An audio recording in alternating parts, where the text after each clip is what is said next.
여러분 반갑습니다. 잘 지내셨죠? 제가 가을에 봄에 잘했나 봐요. 가을에 또 이렇게 여러분들 초대해 주셔서 또 이틀 동안 여러분들하고 하나님 말씀 나눌 수 있게 되어서 참 너무 감사하고, 또 저도 설교하면서 기대하면서 하나님 말씀 전하겠습니다. 전하는 저도 은혜 받고 하나님 말씀 듣는 여러분들도 은혜 받는 그런 시간이 되었으면 좋겠습니다. 이 창세기 49장은 여러분들이 읽어보시면 아시겠지만은 야곱이 죽기 전에 자기 아들들 12를 불러놓고 유언하는 내용이에요. 여러분도 혹시 할아버지, 할머니, 아버지, 어머니로부터 유언 한번 받아보셨습니까? 이것도 좀 집안이 받쳐주고 뼈대가 있는 집안에서는 하는 거더라고요. 저도 할아버지, 할머니, 어머니, 아버지 다 보내드렸는데 유언 같은 거 없었어요. 그냥 깨꼬닥 하고 가시더라고. 보통 이게 TV 나오는 좀 사람들이나 하는 것 같아요. 여러분들도 없죠? 여러분들 얼굴 보니까 없을 것 같아요.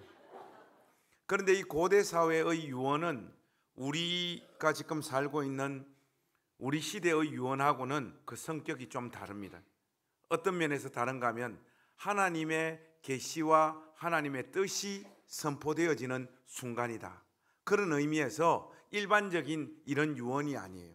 그래서 여러분 이 49장에 보면 왜 너는 담장 너머로 뻗은 나무 이래서 하면서, 그죠?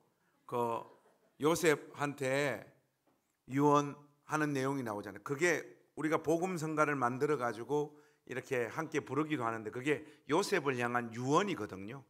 근데 오늘 본문의 주인공이라고 할 수 있는 시몬과 레위를 향해서는 야곱이 다른 아들들하고는 다르게 저주를 선포합니다. 아무리 그래도 아버지가 자식들에 대해서 억하심정을 가지고 있다 하더라도 죽기 전에 나는 네 인생 조지기를 원한다, 네 인생 쫄딱 망하기를 원한다. 그런 아버지가 어디 있어요? 바로 요 지점에서 이 야곱의 유언이라고 하는 것이 일반적인 유언이 아니라 하나님의 뜻과 계시가 선포되어지는 것이구나. 여러분들이 그렇게 생각하면 딱 좋겠습니다. 먼저 야곱은 5절 말씀 한번 보실까요? 시몬과 레위는 형제요 그들의 칼은 폭력의 도구로다, 이렇게 말합니다. 한마디로 시몬과 레위의 인생을 평가하는 구절이에요. 시몬과 레위 너희 둘은 하나님 앞에서 폭력의 도구로 쓰임받은 인생이라는 거죠. 굉장히 부정적으로 이 두 사람의 인생을 지금 딱 평가하는 거예요.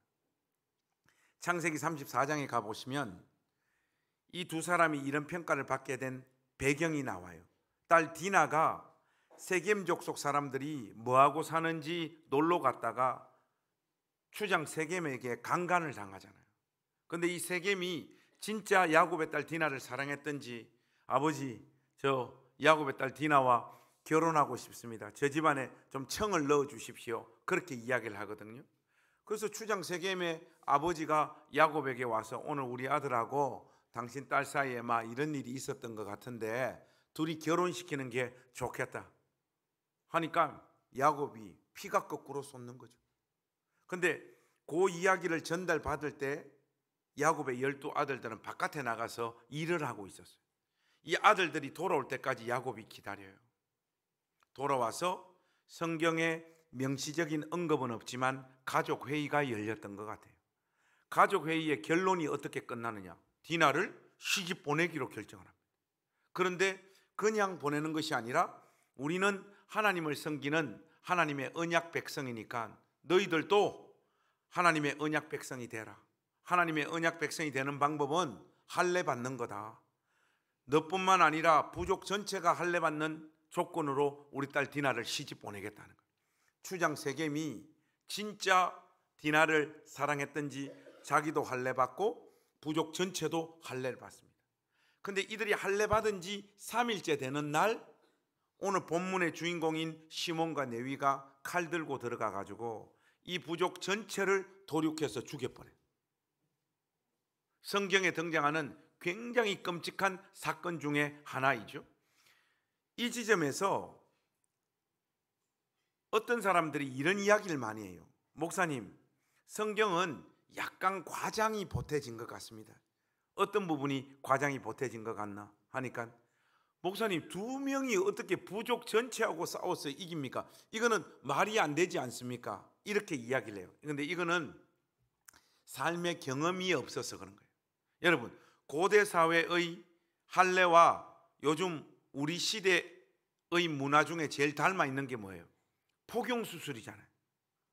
그리고 저의 나이 때는 대한민국 남자들 99.9% 다 포경수술 다 받았어요. 엄마가 애들 어렸을 때 병원 데리고 가서 다 이 수술해 주잖아요. 근데 저는 신학대학 이렇게 입학을 했더니 같이 축구하고 공동 샤워실에서 샤워를 하는데 나만 이상하네. 그러니까 형님들하고 동기들하고 네 아직까지 수술 안 받았나? 막 절단 난 거예요. 네 빨리 지금이라도 늦지 않았으니까 지금 빨리 수술 받으라. 왜 아직까지 복용수술 안 했노? 하니까 그때만 하더라도 다 신학생 시절 돈 없고 배고픈 시절이었는데 돈을 다 빡빡 끌고도 병원비가 안 나와요. 야, 그래도 우리 그 침례신학대학 앞에 유성의원에 안수 집사님이라 하더라.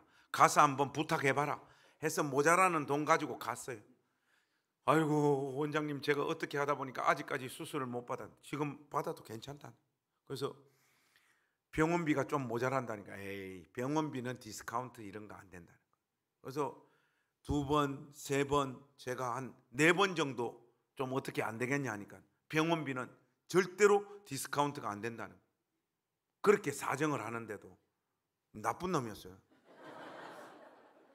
계속 비니까 그러면 방법이 없으니까 전사님하고 똑같이 수술 안 받은 사람, 전사님 포함해서 7명 같이 오면 40% 디스카운트 해주겠다는 거예요. 그때부터 제가 전도에 나섰어요. 내 신학교 동기들이 150명인데 특히 기숙사에 사는 애들 중심으로, 이무연은 아니었어요. 이무연이 저 신학교 동기인데 이무연은 신학교 기숙사 바깥에 살아서 다 친구들 다 이렇게 확인해 보니까 안 받은 애들이 꽤 있더라고요. 그래서 6명 찾아서 저 포함해서 7명이 그날 단체로 같이 복용수술 받아요. 40% 할인받고 수술 받고 우리가 신학대학 기숙사로 이렇게 쫙 올라오는데 아프더라고. 엄청 아파요.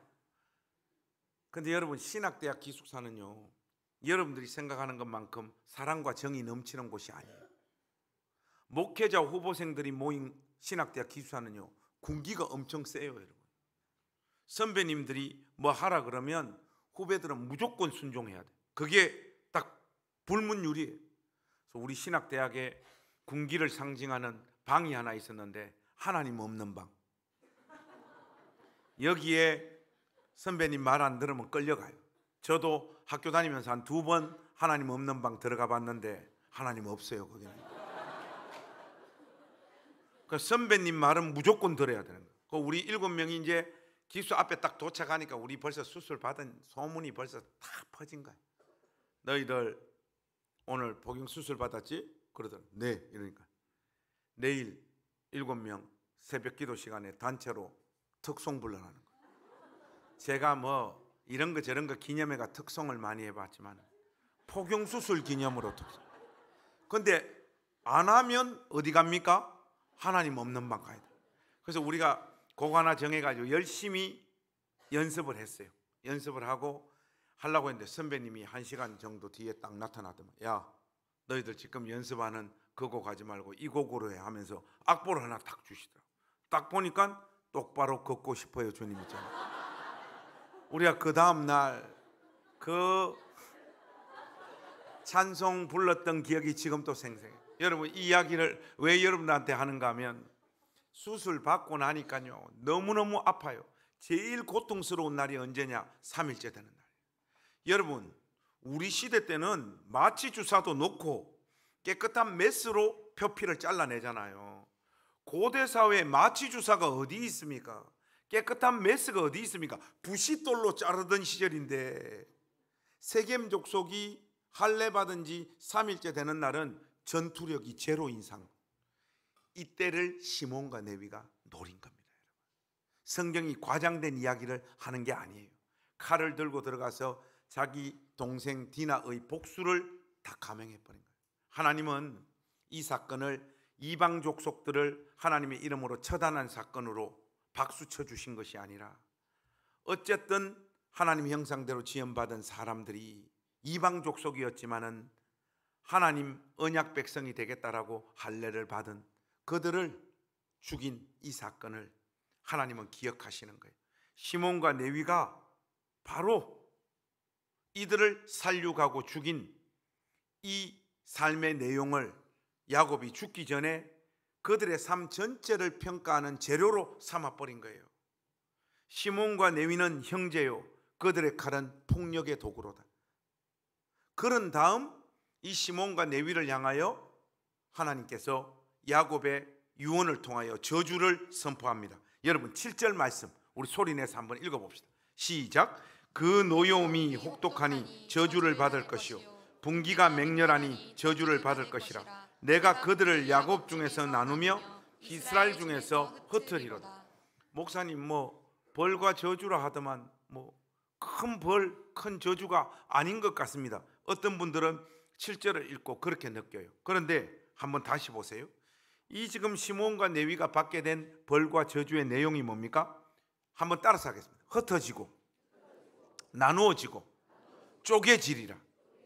이게요 얼마나 무시무시한 벌과 저주인가 하면, 하나님께서 천지창조하시고 난 다음에 세상을 향해서 어떻게 축복하십니까? 생육하고 번성하여 땅에 충만하라.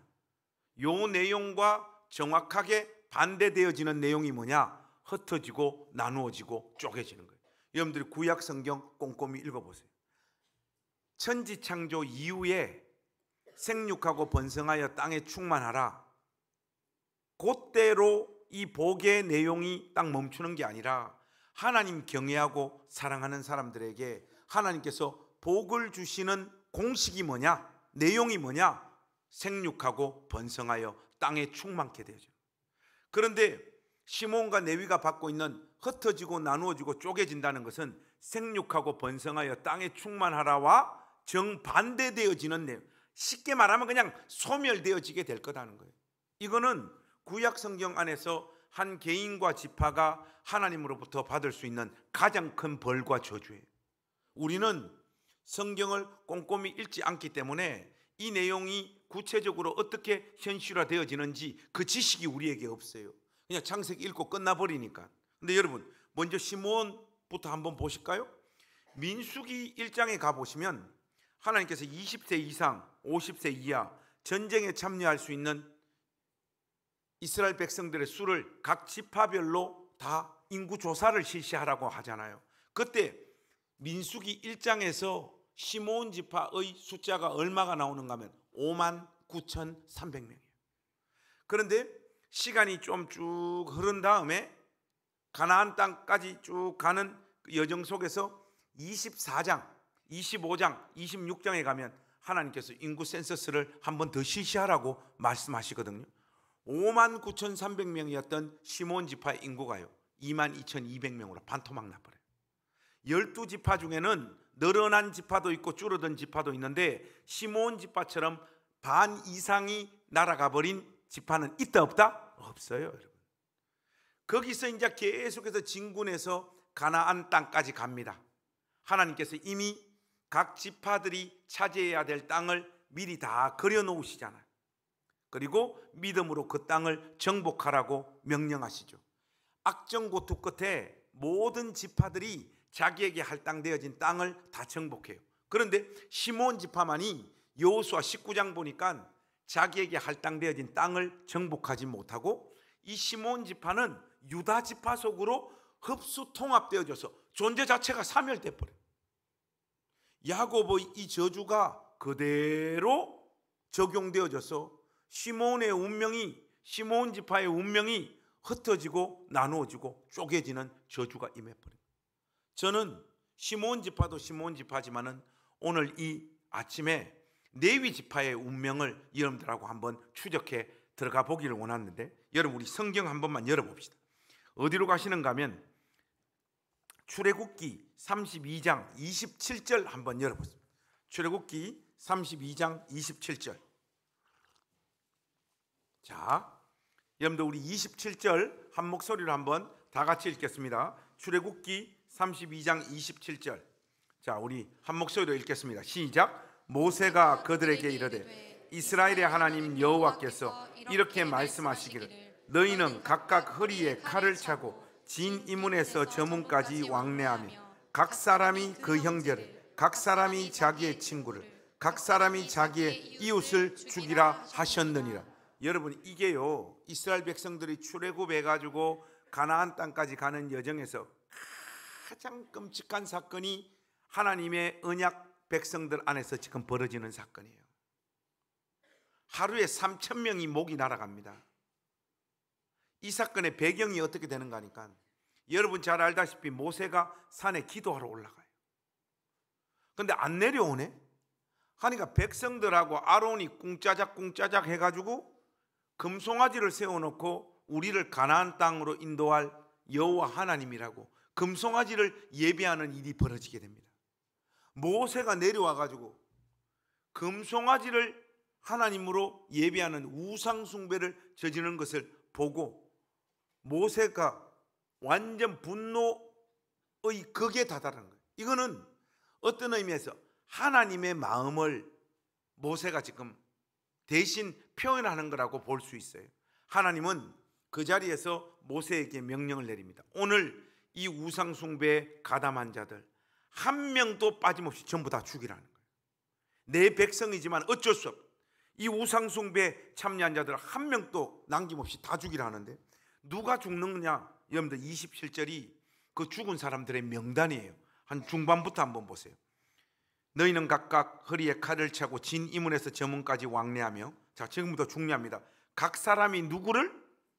크게 하세요. 각 사람이 누구를? 형제를. 그 다음 각 사람이 누구를? 그 다음 각 사람이 누구를? 이웃. 여러분 29절 한번 보세요. 모세가 이르되, 이번에는 각 사람이 누구를? 자기의 아들과 자기의 형제를 쳤으니. 여러분, 이날 이 우상숭배에 가담해서 죽은 사람들의 명단이 누구냐? 쉽게 말해서 동네 아저씨 아줌마, 이웃. 그 다음 누굽니까? 친구. 그 다음 동일한 부모님을 통해서 세상에 나온 형제 자매. 그 다음 또 심지어 누구까지 있습니까? 자기의 아들, 자기 자녀까지 죽여야 되는 명령이 하나님으로부터 떨어진 거예요. 이 본문과 평행 본문이라고 할 수 있는 신명기 33장에 가보니까 이날 부모들도 침을 당하였더라 이렇게 나오는 거 보니까, 자, 다시 한번 이날 죽은 사람들의 명단을 나열하면 동네 아저씨 아줌마, 이웃, 친구, 형제, 자식, 부모까지 죽여야 되는 거예요. 여러분, 이 명령을 아무리 하나님 명령이라고 하지만 이 명령을 누가 받들겠냐고. 우리 성방교회 가족들은 하나님께서 이 명령 내리시면 이 명령 받들 신앙의 용기와 담력이 있습니까? 아마 쉽지 않을 거예요.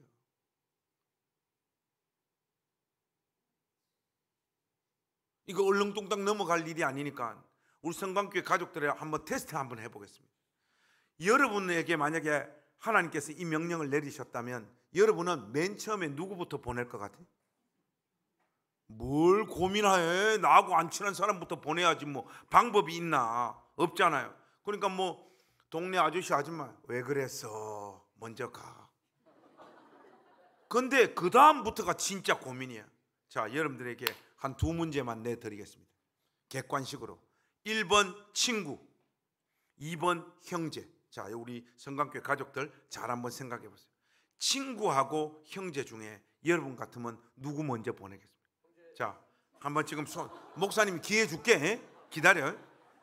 목사님 정말 고민 많이 되겠지만 나는 친구하고 형제 중에 저는 아무래도 고민 끝에 친구 먼저 보낼 것 같습니다. 1번 손 흔들어.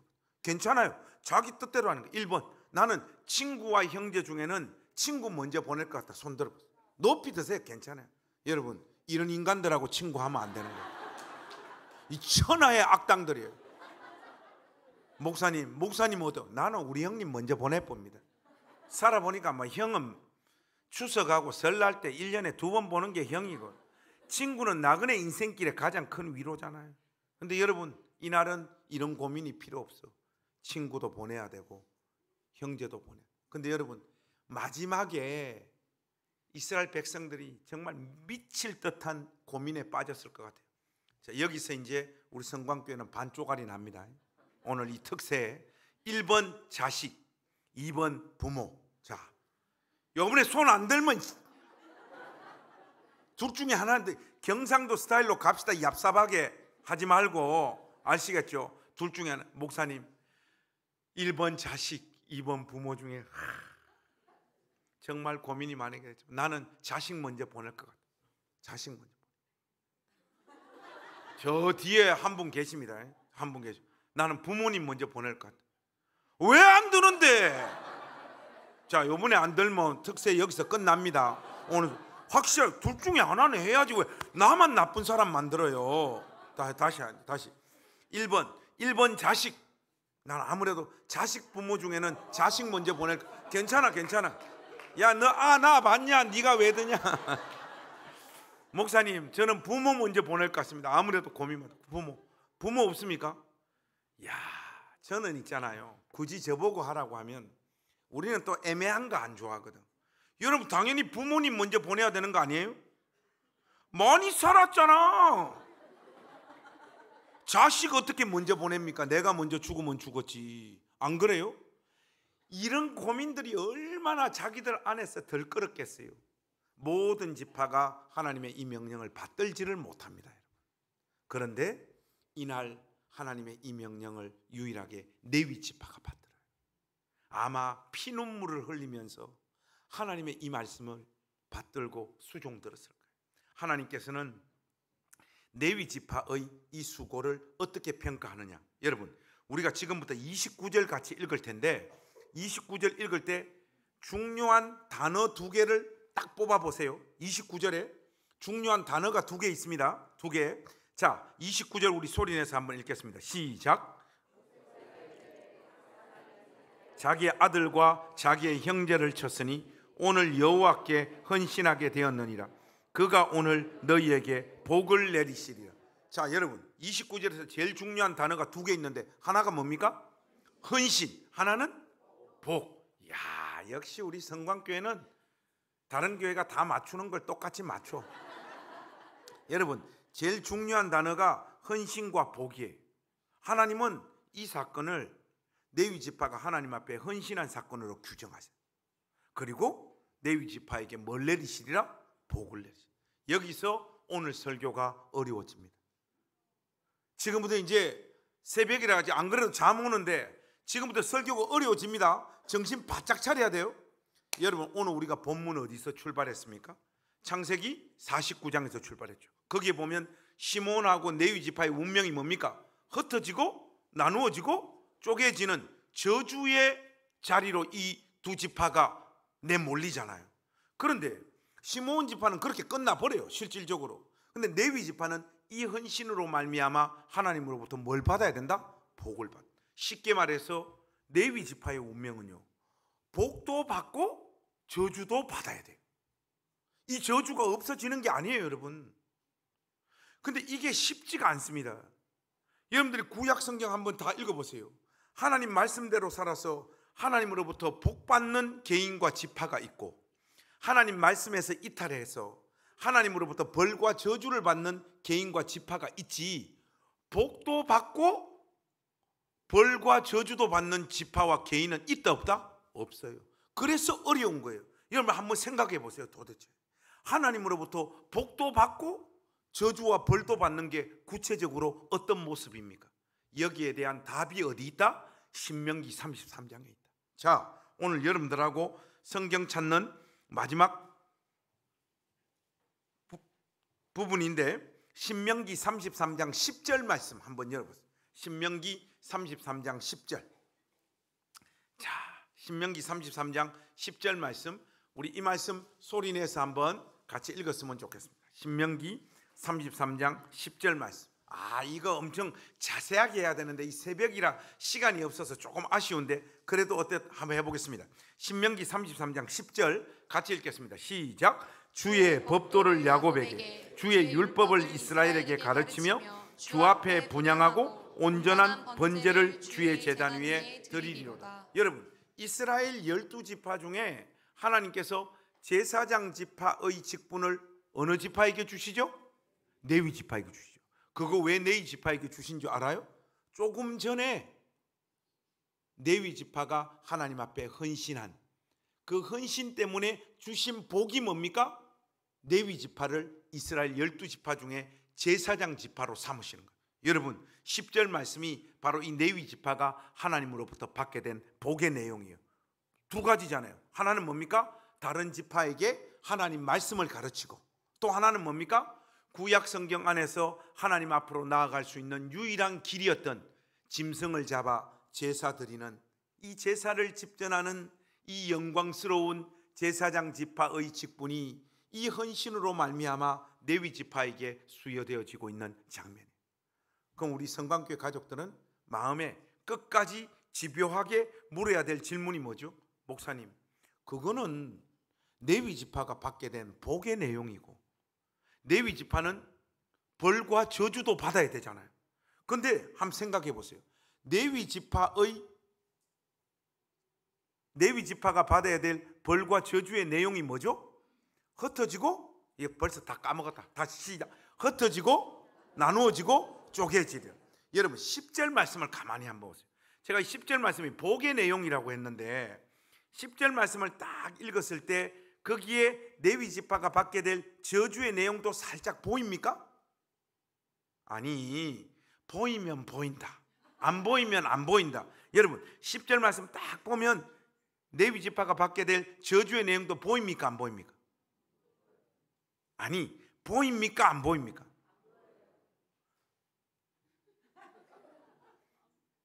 보입니까, 안 보입니까?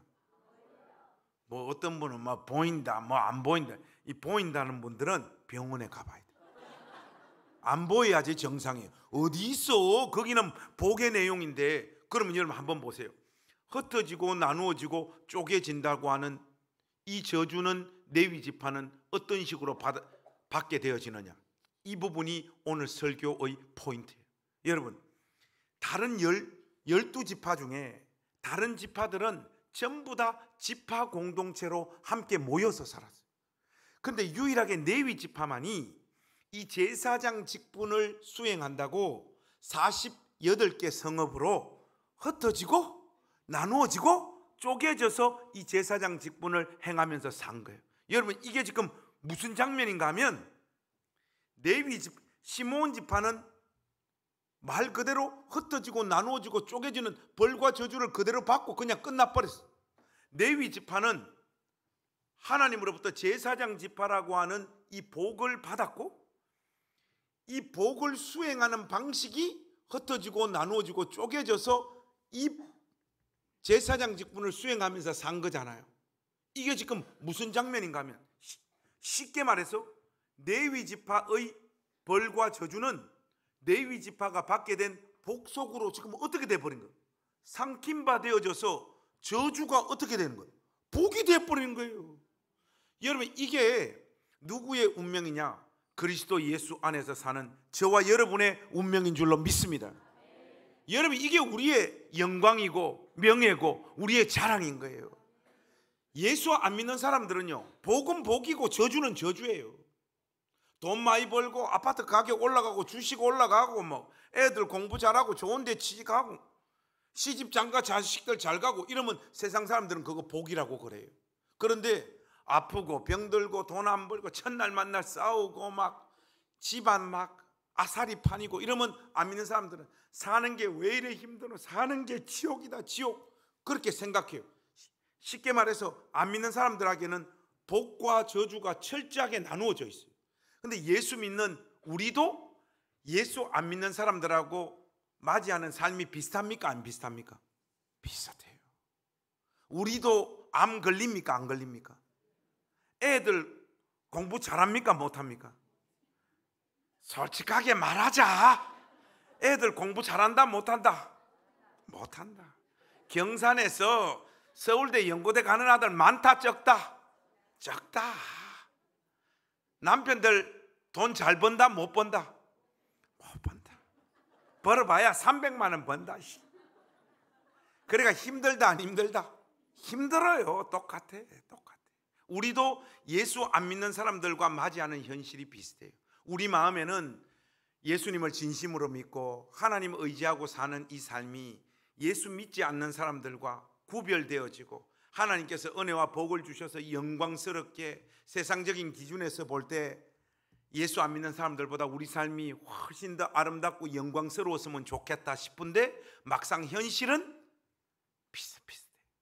그런데 우리의 영광과 우리의 자랑, 이게 어디에 있습니까? 우리는요, 복도 복이지만 우리가 인생 가운데 겪는 마치 벌과 저주 같은 삶이잖아요. 아프고 병들고 별로 행복하지도 않고, 가정은 내 뜻대로 굴러가지 않고, 끊임없이 참고 인내해야 될 수많은 삶들을 우리 역시 맞이하면서 간다고. 그런데 능하신 하나님 손 안에서, 예수 그리스도 안에서 사는 신자의 인생은, 우리는 실패했다, 우리는 무너졌다, 마치 벌 받는 것 같고 저주받고 고통스럽고 내가 생각해도 마음에 들지 않는 이 삶도 능하신 하나님 손 안에서 복이 되게 하시는 하나님의 은혜 가운데 있다고요, 우리의 운명이. 그래서 오늘 우리가 맞이하는 이 하루의 삶이 고통스럽고 힘들고 내가 생각해도 마음에 들지 않고, 뭐 예수 믿고 사는 내 인생 뭐 이거 별 것이 없노 하고 우리는 때로는 투덜거리고 원망하면서 지나가는데 하나님은 그거 다 붙잡아 복이 되게 하신다고요. 저하고 제일 친한 친구가 셋이 있어요. 저 포함해서 4명인데 다 목사예요. 한 명은 아버지가 우리 교단 중진 목사님이셨어요. 지금 돌아가셨는데 어릴 때부터 신앙교육 잘 시켜서 아들 목사 만들어서 아들 지금 목회 잘합니다. 작년동가 다니엘 기도에 나왔지. 걔도 최인선이라고 은혜 드린 교회 김천에 잘 컸죠. 그리고 또 하나는 강남중앙침례교회 최병락. 여기는 이제 아버지가 농부인데 얼마나 성실하게 땀 흘리고 수고하고 잘해서 정말 반듯하게 잘 키웠어요. 그리고 또 한 친구는 우리 또 침례교단 목사인데 아버지가 안수 집사님이에요. 근데 이분은 목사님보다 자식들에게 신앙교육을 더 철저하게 시켜요. 아침에 일어나서 성경 구절 안 외우면 밥 안 줘. 그리고 성경 3장 안 읽으면 학교 안 보내. 그리고 그것도 초등학교 때부터 한자 성경을 읽혀가지고 모르는 한자가 없어. 모르는 한자가. 우리 학번이 침례신학대학 역사상 점수가 제일 높았다는데 정기 수석이었어요. 똑똑한. 근데 얘들 3명하고 저하고 이렇게 친구예요. 근데 우리 아버지는 샹 알코올 중독에 폭력 중독에. 그래서 여러분들에게 와서 간증했잖아요. 이거 뭐 집안이 다 아사리판이야. 아버지 때문에 어머니 인생 엉망돼 버리고, 형님 깡패로 한평생 가출해가지고, 누님들 식모살이 가가지고 인생 다 망가지고 초등학교밖에 졸업 못하고 식모살이 보내놓고, 아버지가 월급 받는 날 가서 월급 다 받아가 그 돈 갖고 한평생 노름하고. 그 집의 막내 아들인데 어떻게 하다가 제가 예수 믿고 목사가 됐는데 우리 친구들이 이렇게 다 한번 앉아서 이야기를 했어요. 아버지 이야기가 나왔는데 나만 할 말이 없는 거예요. 다 자기 아버지에 대한 좋은 기억, 좋은 추억들이 있더라고. 나는 할 말이 없어. 할 말이. 아이고, 야, 꼭 내 앞에서 아버지 이야기 그렇게 해야 되겠냐? 친구를 그런 식으로 짓밟아야 되겠어? 하니까 우리 친구들이, 야, 무슨 소리 하노? 이러는 거야. 너가 지금 아버지 이야기하니 뭐 내야 우리 아버지 자랑할 게 아무것도 없잖아. 야, 무슨 소리 하노? 김관성 너가 아버지가 최고다. 그게 뭔 소리냐니까. 야, 이렇게 이 세상 그 어떤 누구도 살지 못한 어마무시한 삶을 살고 간 너가 아버지 때문에 네 한평생 간증하잖아. 그거 팔아가 임마 네 다니엘 기도에 나갔잖아. 딱 들어보니까 맞는 거예요. 우리 친구 셋은 그저 그래. 내 쪽에 제가 제일 잘 나가고 제가 제일 유명해요. 근데 제가 유명한 게 뭐냐? 아버지 때문인 거야. 여러분, 이런 일들이 예수님 안에서는 벌어진다고요. 여러분 애들 지금 속썩이죠. 공부 못하죠. 취직 잘 안 되고 말 안 듣죠. 우리 집 애들도 비슷해요. 남편을 견디는 것, 우리 집안에 별 소망이 없는 것, 하나님 앞에 이렇게 엎드려서 기도하는데 왜 이렇게 달라지는 게 없는가? 여러분은 여러분의 인생의 가치를 몰라요. 하나님께서 여러분들이 실패다, 좌절이다, 눈물이다, 한숨이다, 벌을 받는 것 같다, 내 인생은 왜 이 모양 이 꼴이냐 라고 생각하는 그 지점에 하나님의 은혜가 임해서 그것이 복이 되게 하는 역사가 예수님 믿는 신자 안에는 반드시 일어납니다. 하나님의 부르심에는 후회함이 없어요. 안 그러면 저 같은 인생은 무슨 소망 가지고 삽니까, 여러분? 안 그렇습니까? 이 새벽에 와서 제가 왜 이렇게 고래고래 고함을 지르면서 여러분들에게 이야기하겠어요? 여러분 자신감 가지세요. 무엇보다도 여러분 예수님 안에서 살아온 여러분 인생 향해서 절대로 나쁜 점수 주면 안 됩니다. 왜? 우리의 인생은 우리의 실력, 우리의 준비, 내가 살아온 삶의 내용으로 결판 나지 않습니다. 우리 인생 위에는 하나님의 은혜가 기다리고 있습니다. 여러분, 축구 경기로 치면 나는 막 축구 실력이 어중간한데 우리 팀에 메시가 있는 거라. 그러면 끝났다 안 끝났다? 끝났다. 하나님이 별 볼 일 없는 내 인생, 별 실력이 없는 내 인생, 별 수단이 없는 내 인생, 살기는 살았는데 살 것 같지는 않는 내 인생 위에 하나님의 능력과 하나님의 은혜가 임한다고요. 그러니까 여러분들이 오늘 제일 아파하고 고통스러워하고 힘들어하는 그 지점에 하나님의 은혜가 임한다는 사실을 잊지 마시고, 그것이 복이 된다는 사실을 잊지 마시고, 오늘 이 하루 우아하게 씩씩하게 걸어가시기를 우리 주님의 이름으로 축복합니다. 그래서 여러분, 첫날 메시지 끝났어요. 우리 옆에 있는 가족들에게 한번 격려하고 오늘 이 메시지 우리 마음 가운데 새겨 넣겠습니다. 자, 2명씩 짝 한번 지어보세요. 자, 이렇게 한마디씩 하겠습니다. 딱 그 사람 얼굴 한번 쳐다보세요. 그만 울어 한마디만 하세요. 한번 어깨 한번 치고 그만 울어. 자, 이제 말씀을 새기겠습니다. 너의 절망이 반드시 복이 된다. 한마디씩 시작. 좀 크게 해봐요. 너의 절망이 반드시 복이 된다. 시작. 여러분 믿습니까? 그게 예수 믿지 않는 세상 사람들이 우리를 넘어설 수 없는 지점이에요.